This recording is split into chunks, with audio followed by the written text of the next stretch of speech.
नमस्कार, मैं राकेश परमार। मित्रों, वैसे आज तो सबसे महत्वपूर्ण और सबसे ज़रूरी मुद्दा था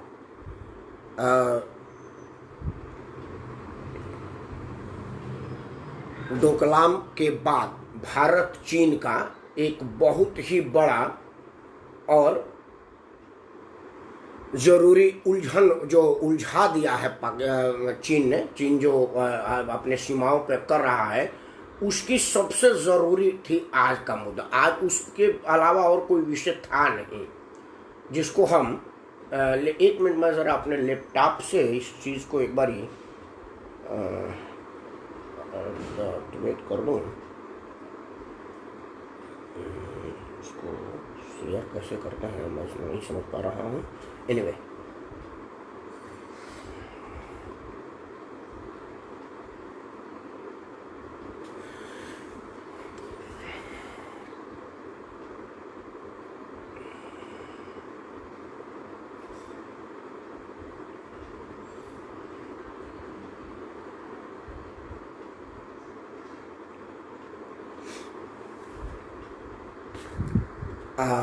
मनीष, मैं आपको अभी कनेक्ट कर रहा हूँ। मैं ज़रा इसको कुछ ग्रुप में डाल दूँ। आज का महत्वपूर्ण मुद्दा है, मैं चाहता हूँ कि इसको ग्रुप में जाए। मैं आप लोगों को भी अनुरोध करता हूँ कि अगर ये संभव हो सके तो इसको ग्रुप में डालिएगा, क्योंकि मेरे को ना फेसबुक ने बाढ़ कर रखा है। तो आज मैं अपने से लैपटॉप लेकर के बैठा, जब देखा कि आप लोग मेरा मदद नहीं कर पा रहे हैं तो मैंने कहा कि आज स्वयं मैं इसमें कुछ कर पाऊँ। अगर संभव हो सके तो पहले मैं इन लोगों को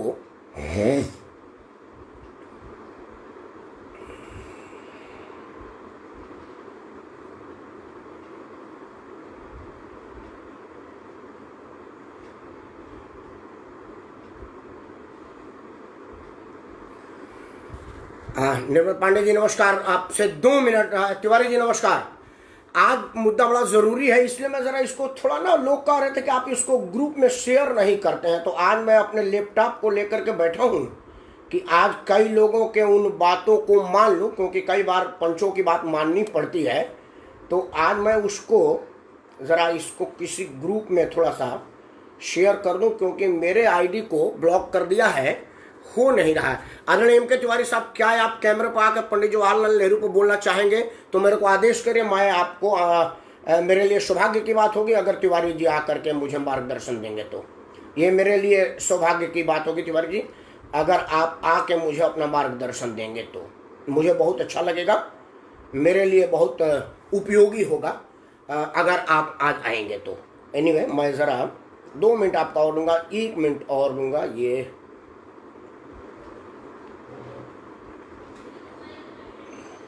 खैर मित्रों, आज बड़ा ज़रूरी मुद्दा था और सबसे अहम मुद्दा था जो चीन और अपने लद्दाख बॉर्डर पर हो रहा है। चीन दुनिया की नज़र घुमाने के लिए कर रहा है।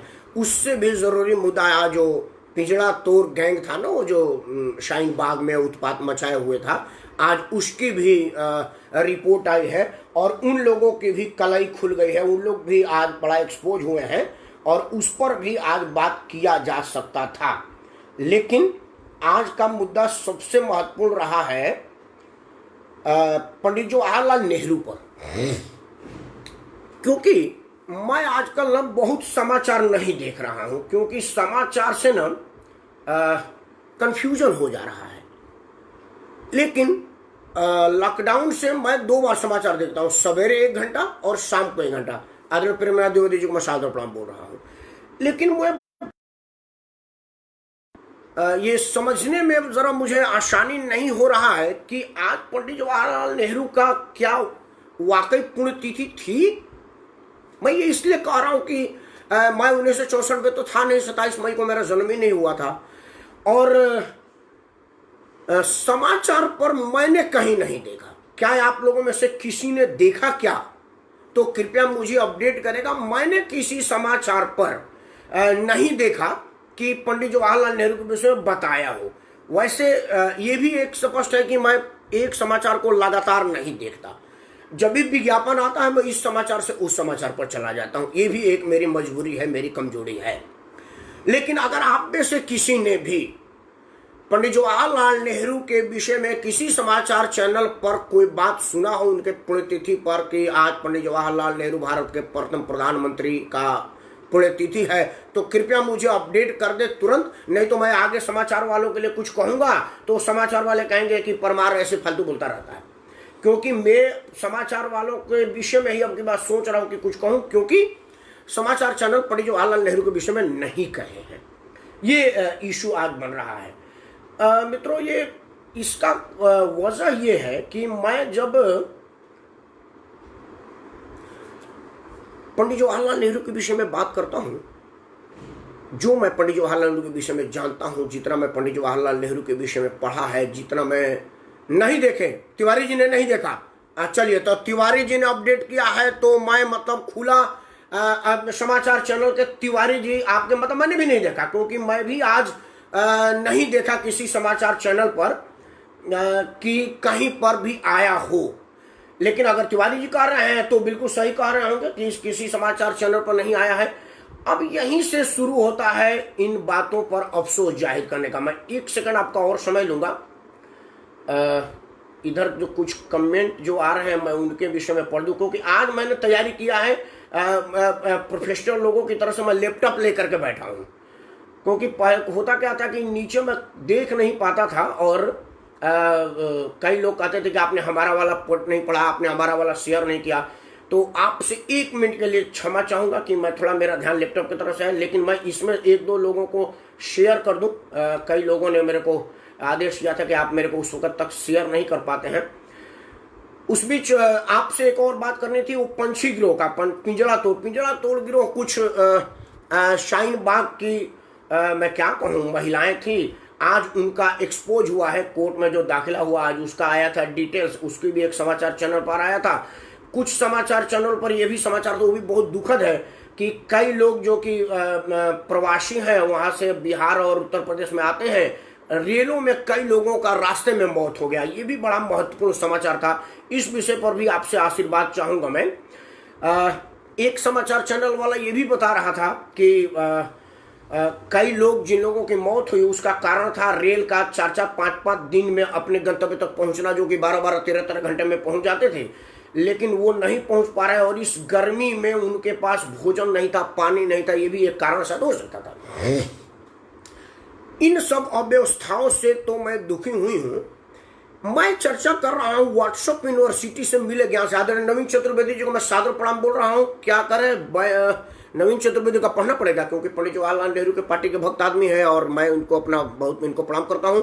वो करके बैकग्राउंड में खूब मोमेंटो प्रस्तावित पत्र रखा हुआ है। मान गए बाबू साहब चतुर्वेदी जी, तो आप जैसे लोगों के आशीर्वाद है, बतानी पड़ती है कि आप लोगों का आशीर्वाद और स्नेह बना रहे, आगे भी मिलता रहे। अब ये मत करिएगा कि अगला वाला कोई मोमेंटो का टाइम आएगा तो कहेगा बाबू साहब को जरूरत नहीं है, पंडित जी लोगों की जरूरत है। तो पंडित जी लोग आप लोग शुरू से हम लोगों को बनाए हुए हैं। अच्छा, द्विवेदी जी कहेंगे कि हमको भी लपेट दिया, लेकिन क्या करेगा, आप लोगों ने बता रखा है। तिवारी जी भी है, मतलब हमें तो पंडित जी लोगों का ही स्नेह और आशीर्वाद प्राप्त होता रहता है। और आप लोगों ने बता रहा था कि पूजो विप्र सकल गुणहीना, और हमारे यहाँ तो तिवारी जी जैसा बड़ा अधिकारी है, द्विवेदी जी जैसा है, चतुर्वेदी जी, मतलब तिवारी, चतुर्वेदी, पांडे, ब्राह्मण, मिश्रा, सभी लोगों का स्नेह मुझे मिलता रहा। ये मेरे लिए बड़े सौभाग्य की बात है। एनीवे, मैं बात कर रहा था आदरणीय चतुर्वेदी जी व्हाट्सएप यूनिवर्सिटी के पनपे ज्ञान पर, क्योंकि हम मन बना चुके थे कि देश बर्बाद करने का श्रेय पंडित जवाहरलाल नेहरू को जाता है।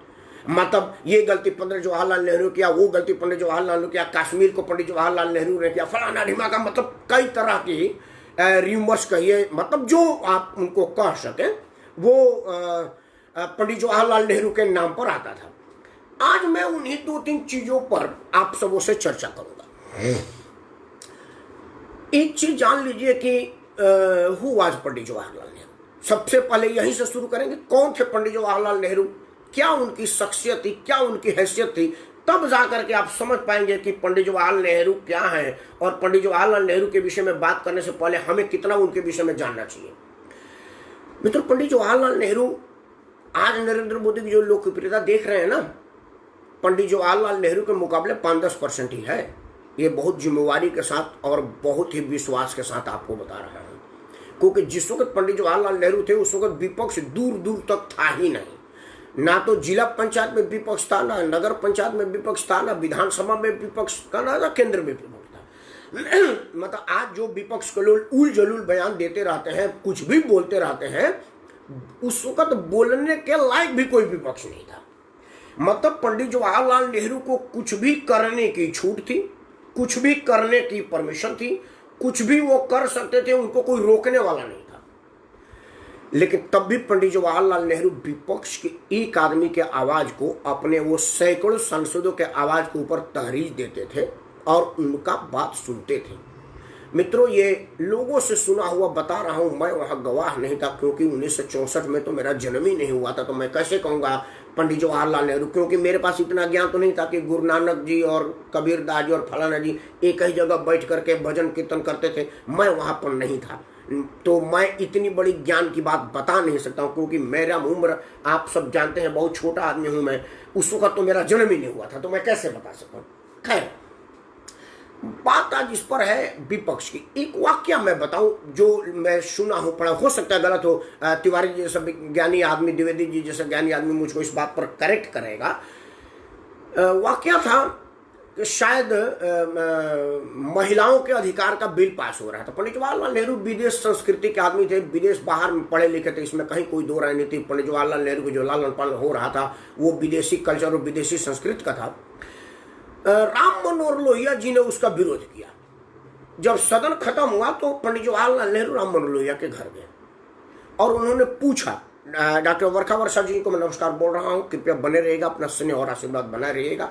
आज पंडित जवाहरलाल नेहरू जैसे बड़े आदमी पर हम जैसा बहुत साधारण आदमी बोल रहा है, त्रुटि होगी, क्योंकि एक तो 1964 में मेरा जन्म नहीं था और व्हाट्सएप यूनिवर्सिटी में जो ज्ञान मुझे मिलता है वो अधकचरा नहीं, महावाहियात और फालतू है। इसलिए आप जैसे पढ़े लिखे समझदार और मुद्दे को समझने वाले लोग अगर मेरे सामने होंगे तो मुझे हौसला रहेगा कि अगर मैं कहीं कुछ गलत बोल रहा हूं तो आप मेरा सुधार करेंगे, आप मुझे करेक्ट करेंगे।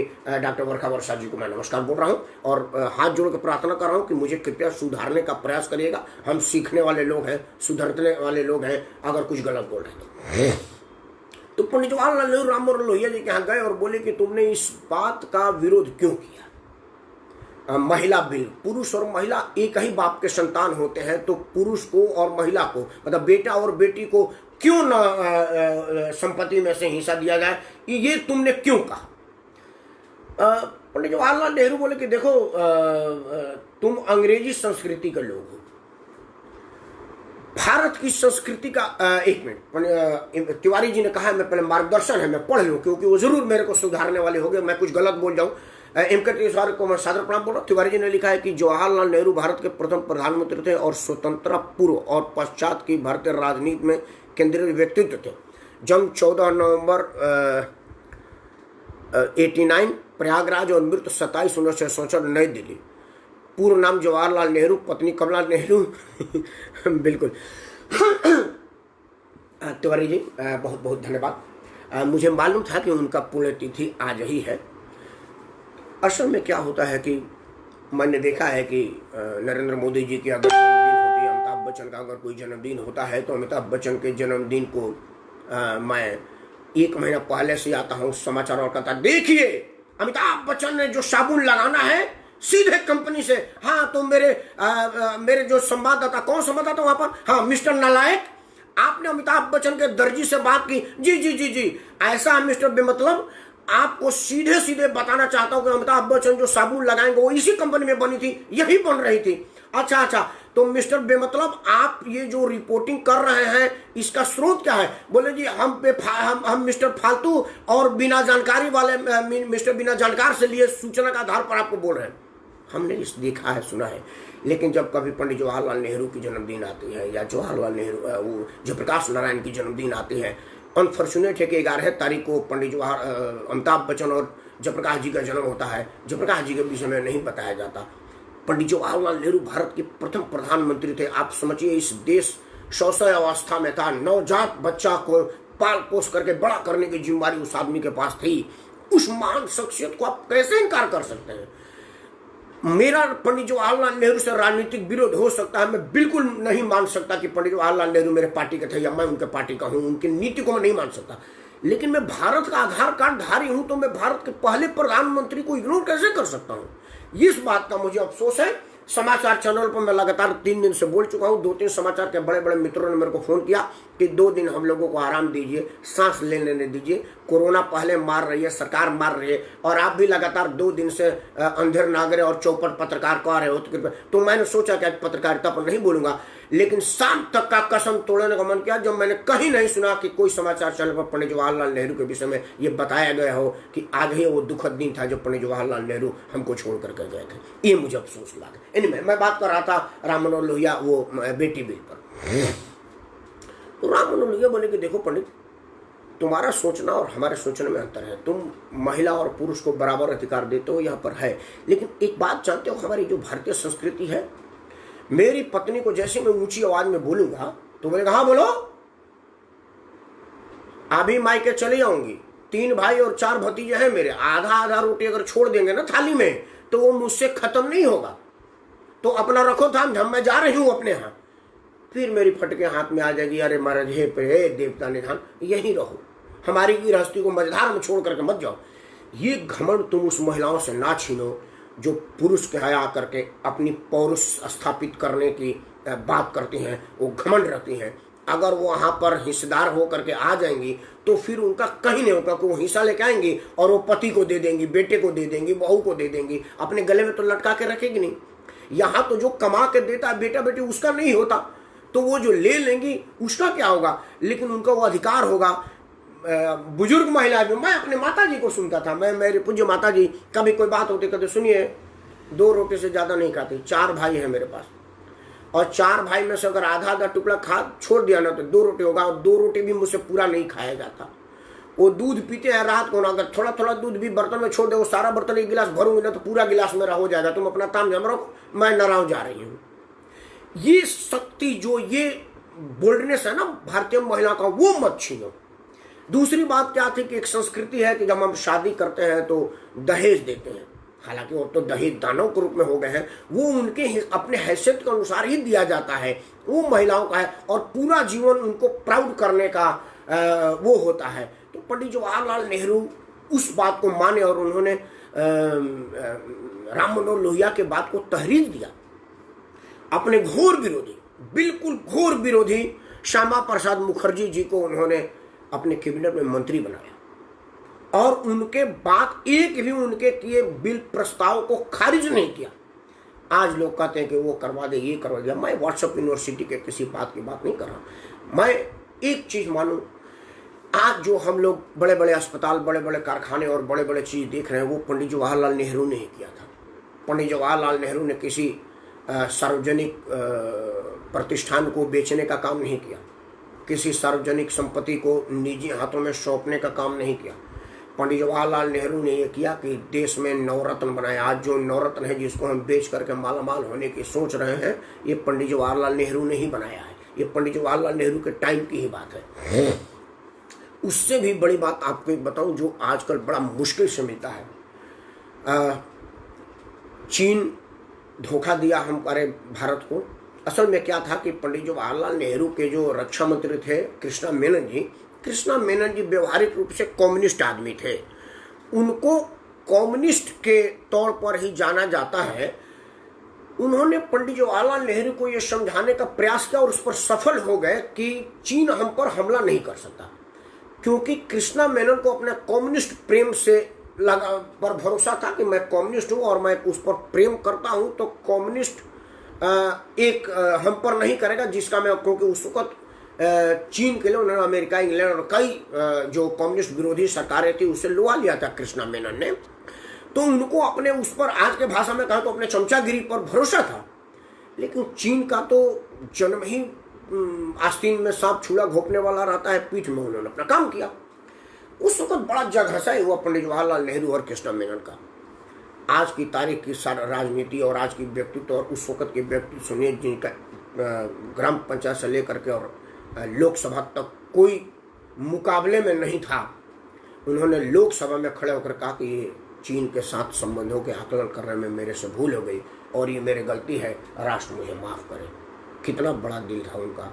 कि उन्हें अपनी भूल का एहसास हुआ और लोकसभा में लोकतंत्र के सबसे बड़े मंदिर में आकर के इस बात का स्वीकारोक्ति करना कि मुझसे भूल हो गई, आप मुझे सज़ा दीजिए। आप कल्पना कीजिए कि आज के तारीख में हम ऐसा सोच सकते हैं कि कोई भी उस स्तर का नेता से अगर कोई भूल हो तो वो माने।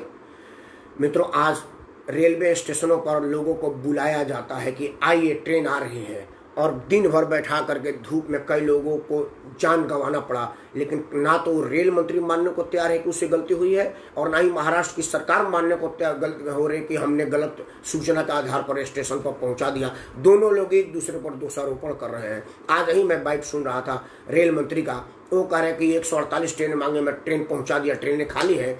और समाचार में विजुअल दिखा रहा है कि सैकड़ों हजारों की संख्या में प्लेटफार्म पर और स्टेशन पर लोग जमघट में इस धूप में 47 डिग्री 48 डिग्री धूप में लोग मर रहे हैं। वहां से सूचना है कि दिन भर इंतजार करके कई लोगों ने अपनी जान गंवा दी, और रेल मंत्री कह रहा है कि रेल में सवारी नहीं है, और राज्य सरकार कह रही है कि रेल नहीं दे रहा है।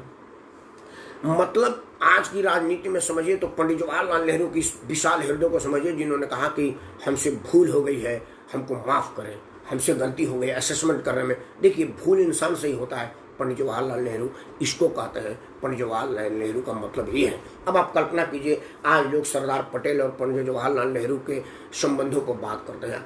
मैं आज दिन भर पंडित जवाहरलाल नेहरू के संबंध में सरदार पटेल का भाषण यूट्यूब पर, आर्काइव पर, लोकसभा के साइट पर, हर जगह जा करके देखा कि कहीं एक जगह सरदार पटेल ये कहते सुन ले कि हमने पंडित जवाहरलाल नेहरू को प्रधानमंत्री बना करके गलती की, हमसे भूल हो गई पंडित जवाहरलाल नेहरू को प्रधानमंत्री बनाना, या कहीं पर भी सरदार पटेल ये कह रहे हो कि पंडित जवाहरलाल नेहरू गलत प्रधानमंत्री हुए हैं। मुझे नहीं मिला। अगर आप में से किसी को मिला हो कि सरदार पटेल अपने पूरे राजनीति में कहीं पंडित जवाहरलाल नेहरू को गलत राजनीति कहें हो तो आप बताइएगा।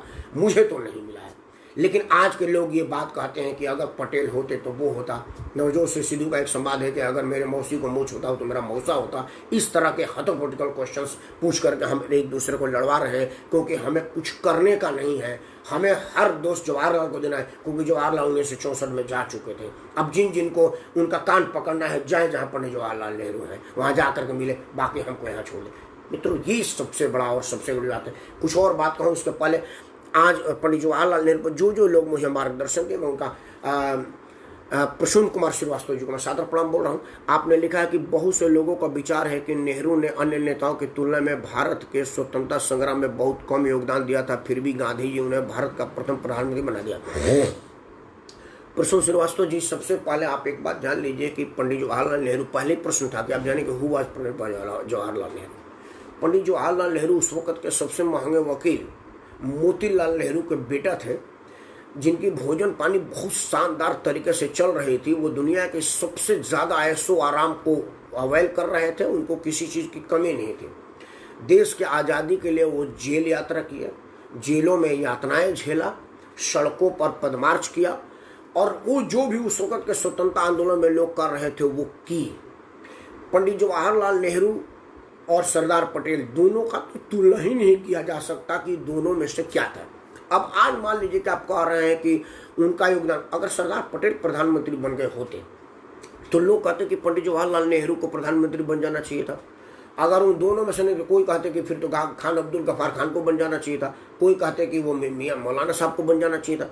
देखिए, ये काल्पनिक प्रश्न है, और जो लोग ये कह रहे हैं ना, ये सब व्हाट्सएप विश्वविद्यालय से ज्ञान हासिल किए हैं। उस वक्त पंडित जवाहरलाल नेहरू और सरदार पटेल जब संयुक्त रूप से स्वतंत्रता आंदोलन लड़ रहे थे, उनमें से जो ऊपर हमको दिख रहे हैं उसमें से कोई भी नहीं था, या जो लोग व्हाट्सएप पर लिखते हैं उनमें से कोई भी नहीं था जो उस आंदोलन के आंखों देखा हाल की बयान दे रहा हो।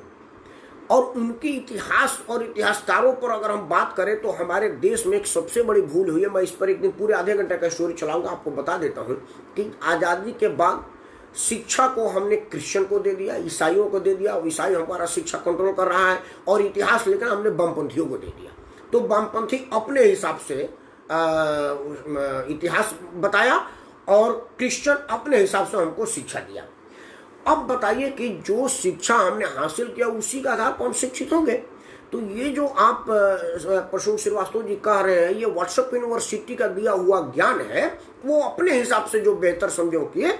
लेकिन मोहनदास करमचंद गांधी अगर पंडित जवाहरलाल नेहरू को प्रधानमंत्री नियुक्त किए कार्य समिति में बिल्कुल विपरीत जा करके और कोई भी उस वक्त का नहीं बोला, आप उस सिचुएशन को महसूस कीजिए कि ऐसा क्या रहा होगा। आज की कल्पना करिए कि क्या राजनाथ सिंह को कार्य समिति के सारे लोगों का वोट होता और अकेले नरेंद्र मोदी चुनाव में हारने के बाद भी प्रधानमंत्री बन सकते थे क्या? कल्पना करिए, नहीं ना।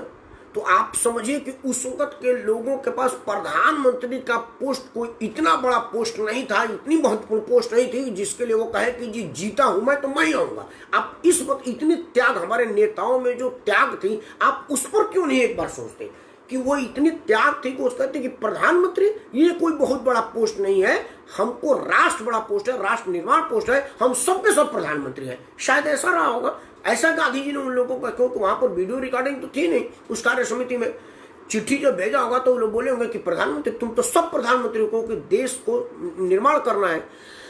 तो आज आप पंडित जवाहरलाल नेहरू के विषय में कह रहे हैं कि उनका योगदान कम था, तो आप व्हाट्सएप विश्वविद्यालय के ज्ञान से कह रहे हैं। उस वक्त की सिचुएशन पर आप नहीं पहुंचे हैं जिस वक्त की सिचुएशन थी। एक छोटा सा एग्जाम्पल है कि ये कल्पना करिए कि अगर कार्य समिति के सारे लोग पंडित जवाहरलाल नेहरू को वोट ना देकर के सरदार पटेल को वोट दिए थे, तब भी गांधी जी ने कहा कि पंडित जवाहरलाल नेहरू प्रधानमंत्री बनेंगे और सबके सब ये बात मान लिए। तो आप उस स्थिति को, उस सिचुएशन को समझिए और अंदाज लगाइए कि उस वक्त की राजनीति हमारी कितनी पाक पवित्र और पावन होगी। आप इसी बात से हमारे नेताओं को करिए, श्रद्धा से सिर झुक जाता है। बीपी भाई को मैं नमस्कार बोल रहा हूँ। बीपी भाई ने मुझे मार्गदर्शन किया कि नेहरू जी को मैं भारत के शिल्पकार नहीं समझता, मानता हूँ। आलोकतांत्रिक तरीके से सिर्फ महात्मा गांधी जी के जिद की वजह से देश पर थोपे गए प्रधानमंत्री थे। माफ करेंगे, मेरी विचारधारा नेहरूपन के खिलाफ। एक कदम देखिए बीपी भाई, आपकी विचारधारा का मैं बड़ा सम्मान करता हूँ। आप उनको शिल्पकार न माने, इससे कुछ नहीं होता। अब आप कहिए कि मैं तुमको राकेश परमार नहीं मानता, ये आपकी बड़कपन है कि आप न मानिए, लेकिन मैं तो राकेश परमार हूँ। अब आप कहे कि आप बीपी सिंह नहीं है, परमार तू न मत, उनसे क्या मतलब है? आप ढूंढ नीचे लिखे कि जो सामने आदमी बोल रहा नहीं अमिताभ बच्चन है, जो राकेश परमार है नहीं, ये आपकी सोच है, इसमें आपके सोच को सलाम है। शिल्पकार में इसलिए कह रहा हूँ बीपी भाई, क्योंकि जब पंडित जवाहरलाल नेहरू प्रधानमंत्री बने थे तो हमारे देश में सब कुछ बाहर से आता था, कोई कल कारखाना फैक्ट्री थी नहीं। पंडित जवाहरलाल नेहरू ने सबसे पहले नवरत्न बनाया। आज संगीत कला अकादमी से लेकर के विज्ञान अकादमी तक, एम्स से लेकर के एटॉमिक सेंटर तक, इस सब चीज की परिकल्पना पंडित जवाहरलाल नेहरू की ही थी, क्योंकि वही प्रधानमंत्री थे। उस वक्त अगर प्रधानमंत्री इस बात की लड़ाई लड़ने लगते कि पाकिस्तान से आने वाले लोग तेरी वजह से आ रहे हैं, मेरी वजह से आ रहे हैं, जैसे आज बिल्कुल आज स्थिति वही है जो 1947 में जिस तरह की भीड़ सड़कों पर थी, आज उसी तरह की भीड़ सड़कों पर है। आज की स्थिति देख लीजिए कि महाराष्ट्र सरकार कह रही है कि रेल नहीं दे रहा है, सैकड़ों हजारों लोगों के भीड़ प्लेटफॉर्म पर कोई जिम्मेदारी लेने को तैयार नहीं है, और रेल मंत्रालय कह रहा है कि मेरी रेल खड़ी है, कोई बैठने वाला नहीं है। दोनों लोग एक ही फ्रेम में टीवी बोल रहे। एक तरफ आ रहा है आधे टीवी में कि मैंने 124 रेल मांगा था, मैं 148 रेल महाराष्ट्र में दे दिया हूँ। दूसरी तरफ आ रहा है कि सैकड़ों हजारों लोग प्लेटफॉर्म पर खड़े हैं और कोई व्यवस्था नहीं हो रहा है। ये क्या हो रहा है? उस वक्त अगर ये हो गई होती तो पंडित जवाहरलाल नेहरू जी नाऊ नाई आपस में लड़के मर जाते, हम फिर वापस अंग्रेज के गुलाम हो जाते। पहले प्रधानमंत्री के रूप में उन्हें जितना करना था उससे ज्यादा किए। पंडित जवाहरलाल नेहरू अपने हैसियत के अनुसार जो कर सकते थे वो किए। आप उनको शिल्पी करना मानिए, ये आपको मुबारक हो, मैं आपको दबाव नहीं दूंगा। बस यही प्रार्थना करूंगा कि व्हाट्सएप विश्वविद्यालय से अलग हट करके तथ्यात्मक बात पढ़िए तो कुछ समझ में आएंगे। उसमें आपको मैं एक रास्ता सुझा देता हूं। आप तो संसद वगैरह में जाते आते रहते हैं, संसद में रिपोर्टिंग की नोट्स होता है, जो संसद की कार्रवाई की बुक्स होती है, वो आपको भी संसद के लाइब्रेरी में मिल जाता है। संसद सदस्य को तो कॉपी ही मिलती है, आपको पढ़ने को मिल जाएगा। आपका कोई मेंबर पार्लियामेंट अगर जानने वाला है तो उनके घर पर पड़ी रहती है, या उसको अधिकार है संसद से मंगवा लेने का। तो संसद की कार्रवाई एथेटिक होता है, वो व्हाट्सएप का नहीं होता। वो जो मैं प्रश्न पूछ रहा हूँ वो है, बीच में व्यवधान में लिखा रहता है कि व्यवधान भाई फलाना में भी उत्तर मंत्री का प्रश्नोत्तर उत्तर, जो संसद में संसद के अध्यक्ष के बैठने से लेकर के सभा को उठने तक की डे बाय डे की कार्रवाई होती है लिखित में। जब से रिकॉर्डिंग है वो रिकॉर्डिंग है, तो पंडित जवाहरलाल नेहरू के जमाने में रिकॉर्डिंग था नहीं, लिखित था। तो आप संसद के कार्रवाई की दो चार कापियां मंगा लीजिए। आप तो इतना फरीदाबाद में लोगों को मास्क बांट रहे हैं, 10-20 मास्क का पैसा बचाइए और 2 दिन के कार्रवाई का किताब मंगा लीजिए। आप आराम से पढ़िए। अगले साल जब या 14 नवंबर को जब मैं आऊँगा उनके जन्मदिन पर पकाने के लिए, क्योंकि वो भी उन पर विशेषज्ञ उनको समर्पित होगा, क्योंकि मैं ना तो कांग्रेसी हूँ, नहीं भाजपा हूँ, मैं भारत का हूँ। और भारत के प्रथम प्रधानमंत्री पंडित जवाहरलाल नेहरू थे, मेरे लिए आदर के पात्र हैं, मेरे लिए वंदनीय है। और मैं फक्र करता हूँ कि मैं उसी देश का नागरिक हूँ जिसमें पंडित जवाहरलाल नेहरू जैसा प्रधानमंत्री हुआ है। सरदार पटेल उसे बढ़िया करते कि खराब करते, अब ये तो जब चीज है ही नहीं है तो इस पर चर्चा क्या करना। हो सकता है सरदार पटेल उसे 1000 गुना बढ़िया करते, या हो सकता है कि तहस नहस कर देते। इसका इस विषय पर आप कैसे चर्चा कर सकते हैं? आप जो है उसी, अब नरेंद्र मोदी प्रधानमंत्री है। 2014 के पहले लग रहा था कि राजनाथ प्रधानमंत्री बन जाएगा, कोई कहता ना सौ के नदी में गडकरी प्रधानमंत्री बनेगा, कोई कहता ना आज तीसरा आएगा। अब वो आएगा तो गडकरी ठीक होते कि राजनाथ जी ठीक होते, क्या होता उस पर चर्चा मत करें। नरेंद्र मोदी भी प्रधानमंत्री हैं और ये कितना बढ़िया और कितना खराब कम रहे, ये सच्चाई है और इसी पर चर्चा करनी चाहिए। बीपी भाई मेरा कहना ये है। M.K. तिवारी साहब ने मुझे मार्गदर्शन दे दिया था। पिंटू बाबू सिंह करके वेस्ट बंगाल सीएम नेहरू जी को श्रद्धांजलि दी है। अच्छा, बिल्कुल ठीक है। पिंटू बाबू ने कहा बहुत बढ़िया, वेस्ट बंगाल के दिया है तो बहुत अच्छा बात है। लेकिन मैं बात किया था समाचार चैनलों पर किसी ने दिया है क्या, मुझे नहीं लगा कि जी बिजनेस और CNB का भी काफी देखता हूँ। हाँ, मैं तो तिवारी जी समाचार चैनल आजकल लॉकडाउन में 1 घंटा सुबह 1 घंटा शाम, उसके बाद मैं नहीं देखता, क्योंकि वो एक्चुअली कहा ना कि ब्लड प्रेशर की दवाई आजकल अस्पताल बंद है और अस्पताल वाले कह रहे हैं कि बहुत इमरजेंसी ना हो तो यहाँ मत आना, क्योंकि यहाँ पर बीमारी कोरोना फैलने का खतरा है। तो मैं काहे लिए कोरोना लेने के लिए मैं अस्पताल में जाऊँ? मैं सोचता हूँ कि अस्पताल में ना ही जाऊँ तो अच्छा है, इसीलिए मैं अस्पताल में जाता नहीं हूँ और कोई ऐसा काम नहीं करता जिसे मुझे अस्पताल जाना पड़े। प्रभात जी, हाँ नमस्कार मित्रों। आज मैं ये कह रहा था, 1 मिनट, हाँ, प्रशांत कुमार श्रीवास्तव जी ने दोबारा मार्गदर्शन दिया है, मैं एक बार दोबारा उनको प्रणाम कर रहा हूँ। आपने लिखा है कि नेहरू एक ऐसी शख्सियत है जिनको विश्वव्यापी स्तर पर सम्मान दिया जाता था। आज़ादी से पहले उन्होंने बेहतरीन और विद्वान वक्ता की छवि बनाई थी। नेहरू ने अपने बल पर देश की छवि बनाई है।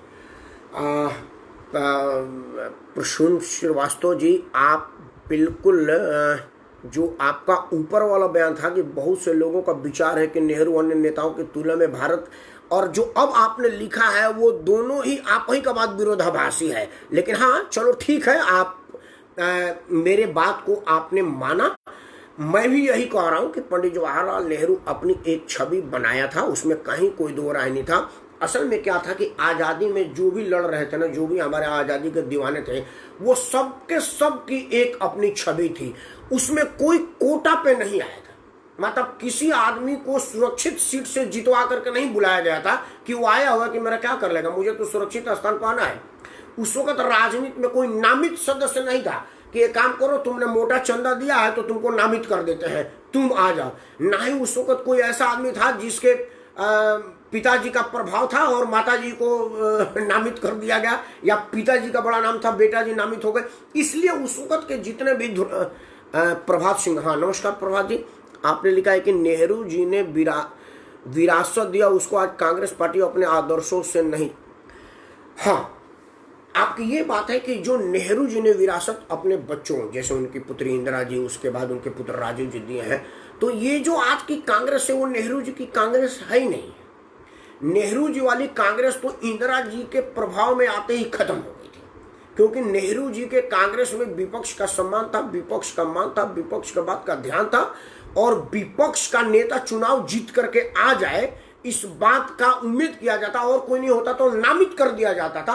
बड़े बड़े नेताओं को राज्यसभा में बुला लिया जाता था, नेता थे दूसरे पार्टी के, बुलाया जाता था उन्हीं के पार्टी की तरफ से, उनको ये नहीं कहा जाता कि तुम मेरे पार्टी की तरफ से आ, और कहा जाता था कि आप अपना वक्तव्य दीजिए। हमने ये भी सुना है कि कई बड़े बड़े नेताओं के विरुद्ध में अपने कैंडिडेट को हटा लिया जाता था कि आप इनको सुगम रास्ता दीजिए कि ये लोकसभा में आकर करें, क्योंकि ऐसे लोगों को लोकसभा में होना चाहिए था। श्री उमेश पाछीगर जी लिख रहे हैं, नमस्कार जी, आप लिख रहे हैं कि non elected prime minister of India say Mon Nehru first honey trap of the Azad India.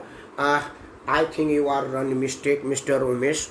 Pandit Jawaharlal Nehru was our first Prime Minister, and I extremely sorry to upset on your opinion.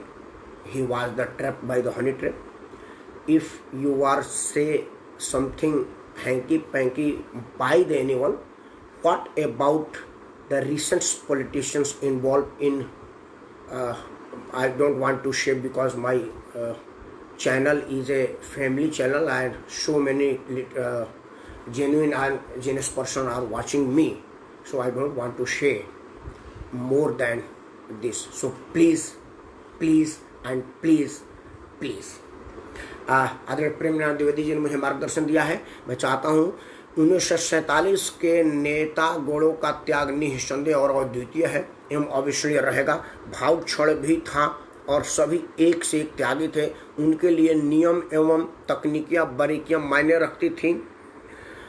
आज news ज़्यादा है, मैं नहीं देखा। यदि नेहरू के coverage नहीं थे तो यह निःसंदेह चैनलों के द्विवेदी जी बिल्कुल आपने नहीं देखा, मैंने भी नहीं देखा कि कोई नेहरू पर कोई स्टोरी चली हो। और भी लोग जुड़े हैं, आज 23-24 लोग देख रहे हैं मेरे को। अगर किसी ने नेहरू जी पर किसी समाचार चैनल पर देखा हो तो मुझे मार्गदर्शन करें। मैंने सवेरे 1 घंटा और शाम के 1 घंटे में नहीं देखा, सभी चैनलों को देखा है। तरुण द्विवेदी लिख रहे कि नेहरू खुद बेवकूफ़ था। तरुण द्विवेदी जी, आप 1947 में थे, अगर नहीं थे तो आप किस आधार पर कह रहे हैं कि वो बेवकूफ़ थे? कैसे थे आप मेरे को बता दीजिए, फिर मैं आपकी बात करूंगा। तब तक उमेश जी ने लिखा है कि हु इलेक्टेड हिम। तो Mohandas Karamchand Gandhi was the superior that time. Mohandas Karamchand Gandhi was the undoubtable leader of the all freedom fighter. nobody is able to interrupt any decision by the Mohanchand Karamchand Gandhi. Why? Umesh दोबारा लिख रहे हैं कि two wrongs does not make Umesh ji I am speechless and I don't want to reply your questions because you are not in right path. If you are right path then I will be say something, but now you are not in right path. So please. दोबारा उन्होंने लिखा है कि britisher gone but Gulam like you of Gandhi family still there. I am not a Gulam of Gandhi family. I am a Gulam of the Indian family. I am certainly sure and certain I am Gulam, but not Gandhi family's Gulam. I am the Indian family's Gulam.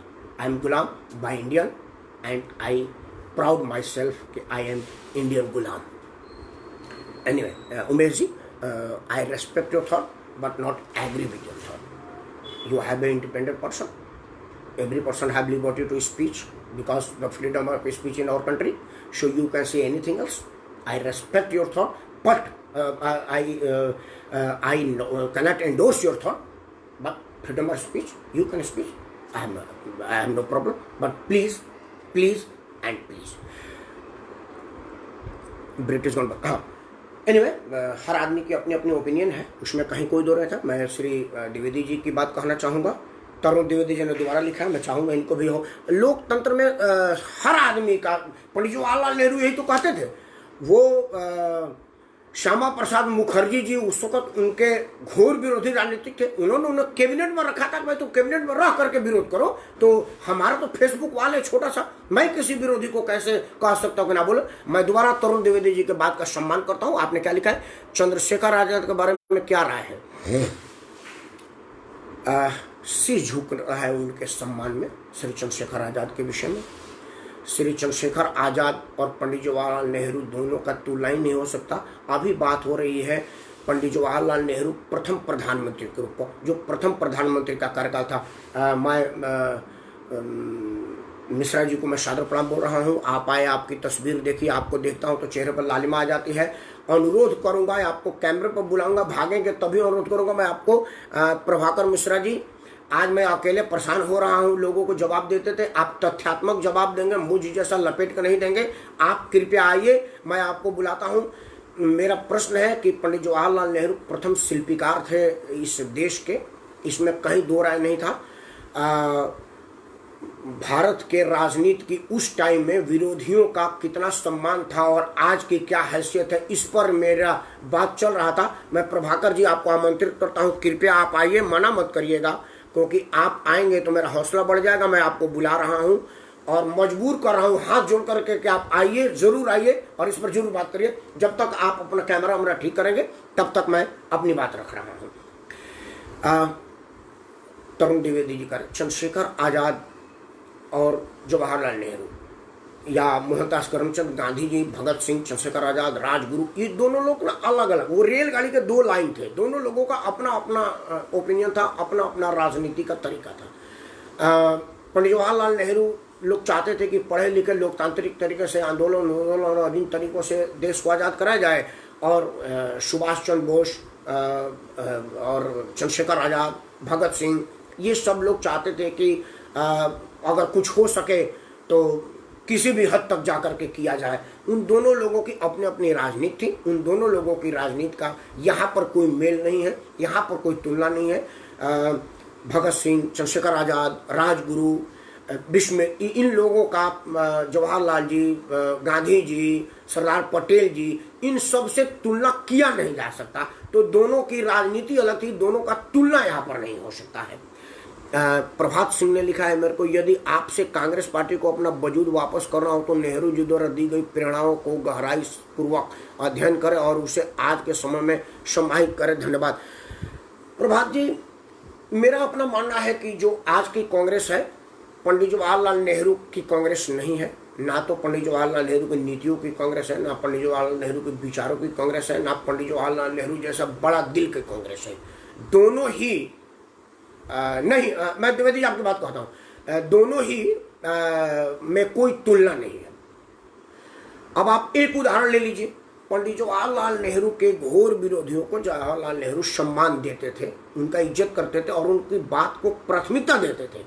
लेकिन आज इस गांधी परिवार में उन्हीं की party के एक विधायिका ने एक छोटा सा कमेंट पास कर दिया, उसको निलंबन का दंड सहना पड़ा। हो सकता है कल को निष्कासित हो जाए, क्योंकि वहां पर तो जज भी वही है, वकील भी वही है, थानेदार भी वही है, इंस्पेक्टिंग एजेंसी भी वही है, दोनों वही है। तो उनमें क्या मेल है दोनों में। दूसरा बात क्या है कि उनके बनिस्पत अगर आज की भारतीय जनता पार्टी की बात ली जाए तो भारतीय जनता पार्टी जब 2014 में माननीय नरेंद्र मोदी जी प्रधानमंत्री बने थे, उससे लेकर के और 2019 के इलेक्शन तक शत्रुघ्न सिन्हा जी, यशवंत सिन्हा जी, अरुण शौरी जी और भी कई लोग खुलेआम नरेंद्र मोदी की आलोचना करते थे। बल्कि यशवंत सिन्हा जी और शत्रुघ्न सिन्हा जी तो वो जो विपक्षी एकता वाली मीटिंग थी वहां तक चले गए थे, जो ममता बनर्जी ने बुलाया था, या हर विपक्षी एकता के मंच पर टीवी चैनलों के सामने भी आते थे, तब भी भारतीय जनता पार्टी ने उनको नहीं निकाला था। तो दोनों की राजनीति की कोई तुलना नहीं है। उसी तरह से आज का कांग्रेस और 1947 के कांग्रेस का कोई मतलब, आप दोनों का नाम एक शब्द, जैसे मेरा नाम राकेश है और वो जो अंतरिक्ष में गए थे ना एस्ट्रोनॉट, उनका भी नाम राकेश था। हम दोनों के हैसियत में जितना है ना, उससे भी ज्यादा फर्क है आज की कांग्रेस और 47 की कांग्रेस। द्विवेदी जी, अगर आप समझ गए होंगे तो मुझे अपना आशीर्वाद दीजिए। दोबारा दीजिए, सही बात बताए ना सर। नहीं, मैं 1947 में नहीं था तरुण द्विवेदी जी, लेकिन मैं 1947 की जो तथ्यात्मक रिपोर्टिंग है ना, मैंने उसको पढ़ा है। मैं व्हाट्सएप विश्वविद्यालय से प्राप्त ज्ञान के आधार पर आपसे बात नहीं कर रहा हूँ, ना ही फेसबुक पर जो उल जलूल पोस्टें आती है मैं उस पर बात कर रहा हूँ। मैं बात कर रहा हूँ, मुझे सौभाग्य प्राप्त हुआ है कई संसद सदस्यों के सानिध्य में रहने का, और उन लोगों ने संसद की कार्रवाई उन लोगों के पास आती है। कई लोग जो पहले की संसद की कार्रवाई चाहते हैं तो खरीद के ले आते हैं, संसद को मिल भी जाता है। हम लोगों को, मुझे मालूम नहीं कि इंडिविजुअल मुझे लेने का क्या उपाय, क्या तरीका है, मैं इस विषय में नहीं जानता, तो मैं आपको नहीं बताऊंगा। लेकिन मैं कुछ सम्मानीय सदस्यों के घर में उनके उसको रिपोर्टिंग को पढ़ा है, और उस आधार पर मैं कह रहा हूं। आज भी मैंने दिन भर प्रयास किया कि कहीं कोई बयान, कहीं कोई चिट्ठी, कहीं कोई फुटेज मिल जाए जिसमें सरदार पटेल ने कहा हो कि Pandit Jawaharlal Nehru was the wrong prime minister, लेकिन कहीं नहीं मिला। अब आज के लोग जरूर कह रहे हैं कि पंडित जवाहरलाल नेहरू ने सरदार पटेल का हक मार दिया, वो अलग बात है। प्रधानमंत्री तो एक ही बन रहा है ना भाई, वो चाहे पंडित जी बनते या वो बनते, दोनों में से कोई एक ही बनता। इस बीच प्रसून कुमार श्रीवास्तव जी ने मार्गदर्शन दिया, मैं चाहता हूँ उनका पढ़ लूँ। आप लिखते हैं कि कहते हैं कि जवाहरलाल नेहरू का दिमाग बहुत तेज था वह जल्दी ही देश और दुनिया के मामलों के बारे में समझने लगे थे। उसके बाद उन्होंने देश के लोगों को जो विचार दिए उससे लोग काफ़ी प्रभावित हुए और देखते देखते हजारों लोग उनसे जुड़ते चले गए। देखिए, प्रभावित करने का अधिकार तो गांधी जी के पास भी था, क्षमता सरदार पटेल के पास भी था। 1947 में जो लोग बढ़ चढ़ के हिस्सा ले रहे थे उसमें से कई लोग प्रधानमंत्री के बराबर के कद के थे, मतलब उनमें से कोई भी प्रधानमंत्री हो सकता था, उनमें से ये नहीं हो सकता था कि तो वो सब लोगों का ना मास अपील और लोगों को अपने तरफ खींचने की क्षमता थी और उनमें ये नहीं कहा जा सकता कि फलाने में कम था और फलाने में ज़्यादा था, ऐसी बात नहीं थी। पंडित जवाहरलाल नेहरू विदेश से पढ़े लिखे आदमी थे। मुझे जो 1% लगता है, मैं ये सत्यापित नहीं है, ये मैं अपने आधार पर कह रहा हूँ। द्विवेदी जी मेरे को करेक्ट करेंगे, प्रभाकर मिश्रा जी मेरे को करेक्ट करेंगे अगर इसमें कोई गलती हो रही हो।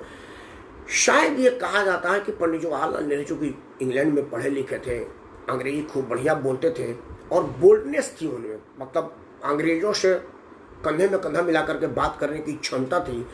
गांधी जी ने सोचा कि भारत का पहला प्रधानमंत्री इस तरह की ना हो जो अंग्रेजों के माहौल में जाए तो खुद सा दबू और दबा हुआ महसूस हो, और ऐसा ना हो क्योंकि उस वक्त इंटरप्रेटर वाली कोई खाप कल्पना थी नहीं, उस वक्त तो लीडर लोग अपने बात करते थे।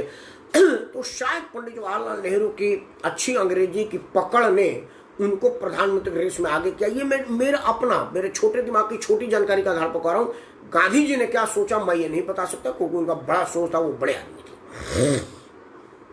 तरुण द्विवेदी कह रहे कि आप बता रहे हैं कि जवाहरलाल नेहरू सही थे, देश बंटवा दिए, ऐसी मजबूरी थी क्या? हाँ बिल्कुल, आपने बहुत बढ़िया प्रश्न पूछा है।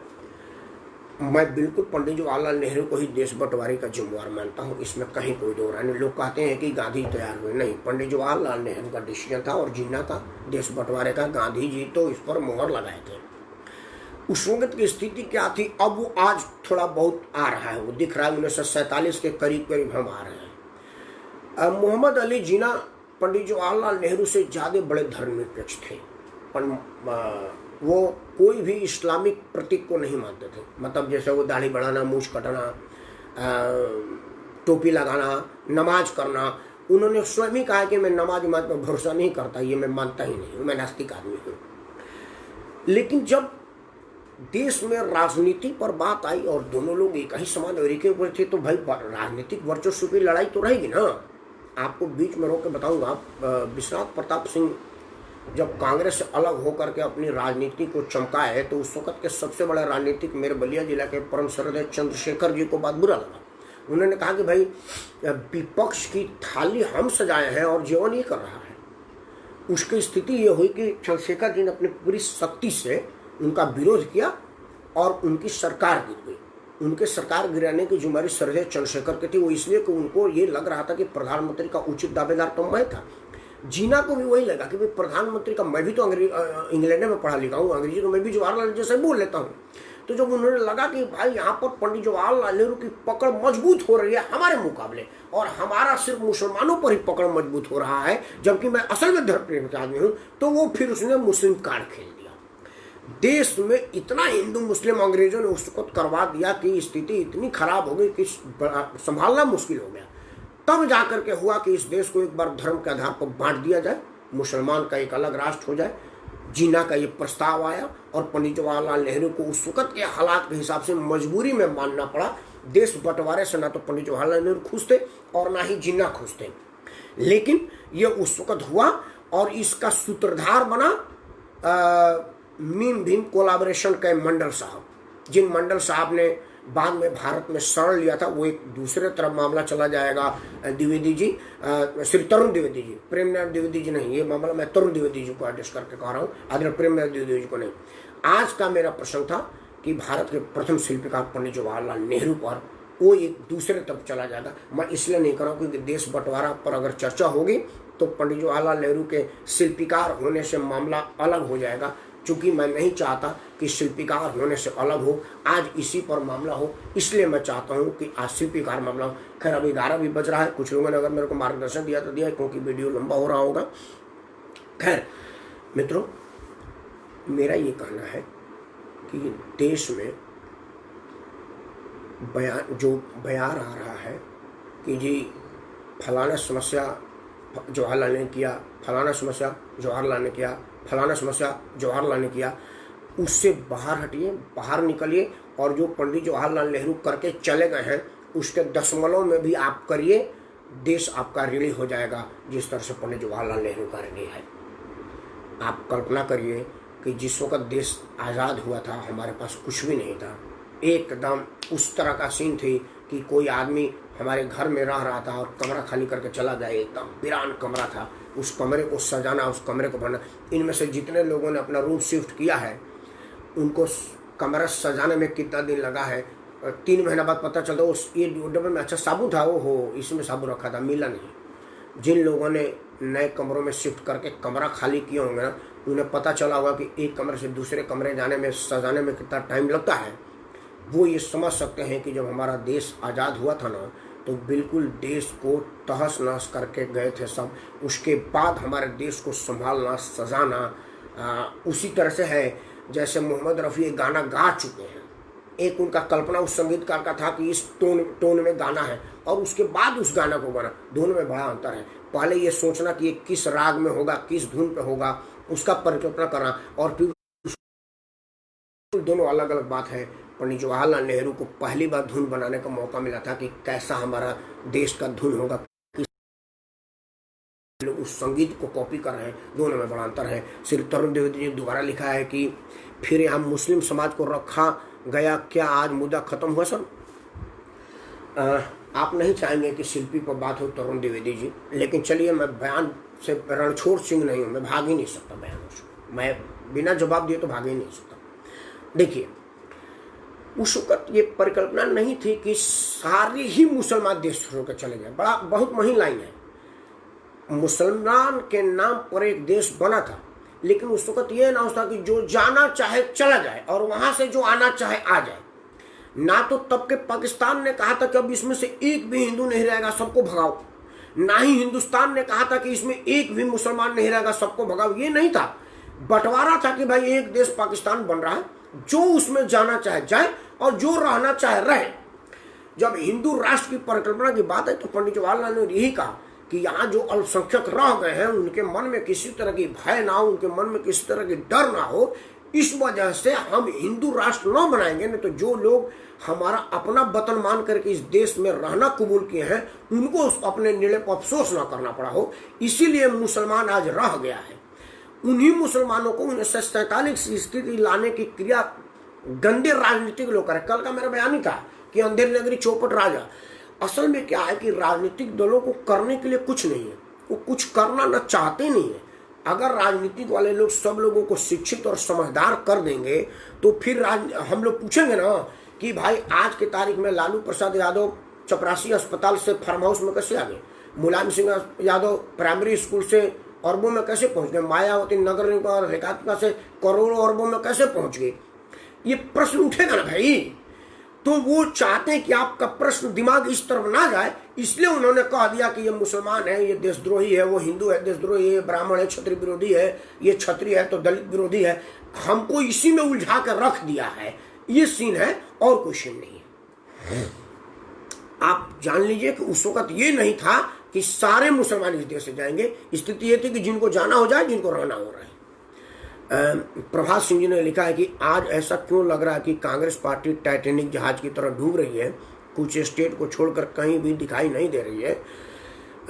पक्ष कह रहा है कि कांग्रेस 70 साल की हो गई है, अब बैसाखी से चले, अब उसका अंतिम समय आ गया। उसके बाद उमेश सिंह, हाँ जी को नमस्कार।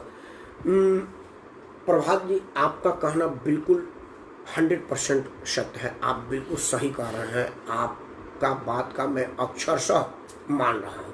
असल में क्या हुआ कि कांग्रेस, जब इंदिरा जी कांग्रेस की नेतृत्व संभाली ना, उसी दिन से कांग्रेस में लोकतंत्र खत्म हो गया। ये मैं बड़ा जिम्मेदारी से कह रहा हूँ। पंडित जवाहरलाल नेहरू तक लोकतंत्र था, इंदिरा जी संभाली, उसके बाद उन्होंने वर्चस्व की राजनीति चालू किया। वर्चस्व की राजनीति भारत में इंदिरा जी के समय से चालू हुआ, वो चलते रहा। इंदिरा जी के सामने कोई विपक्ष नहीं था, कोई पक्ष नहीं था, या कांग्रेस में ही उनके सामने बोलने की साहस थी तो वो पार्टी से बाहर हो जाता था।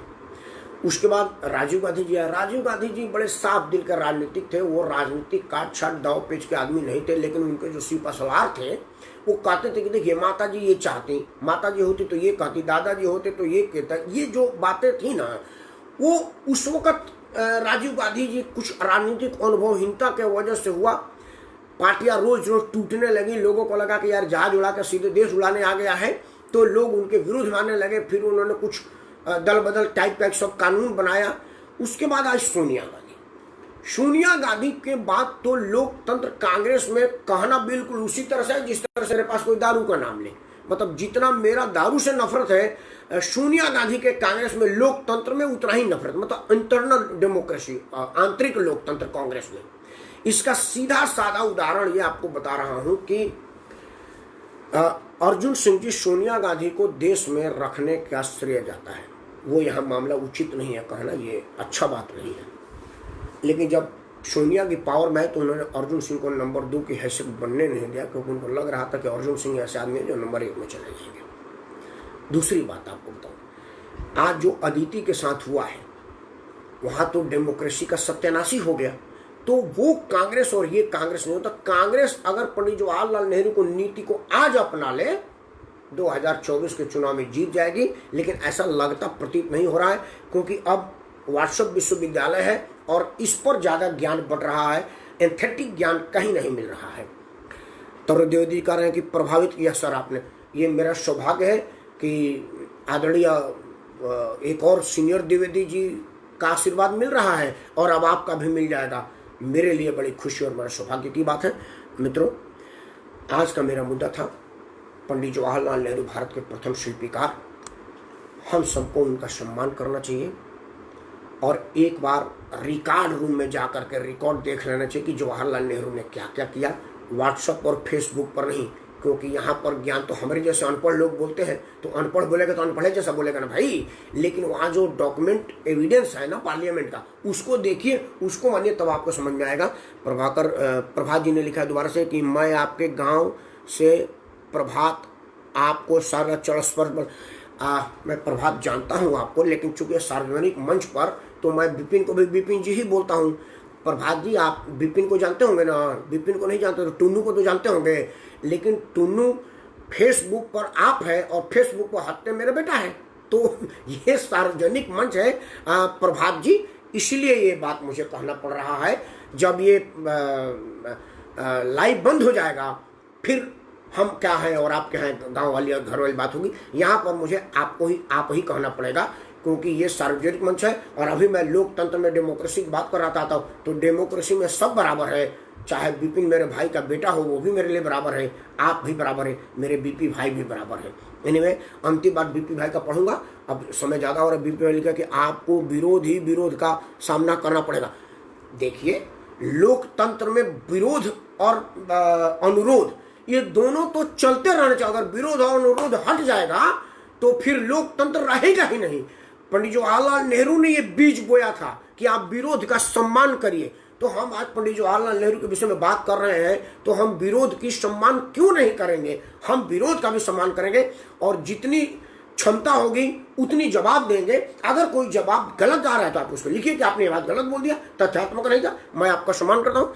आदरणीय ओंकारनाथ भाई को मैं प्रणाम बोल रहा हूँ। ओंकारनाथ सिंह ने लिखा कि भाई साहब नमस्कार, माफी कीजिएगा, आज मैं आपसे सहमत नहीं। इसमें माफी की तो ओंकारनाथ सिंह जी कहीं है ही नहीं। बात चर्चा ही इसी बात पर। पंडित जवाहरलाल नेहरू का प्रथम सोच यही था कि सबको बोलने की आजादी है। पहला सोच था कि सबको बोलने की आजादी है।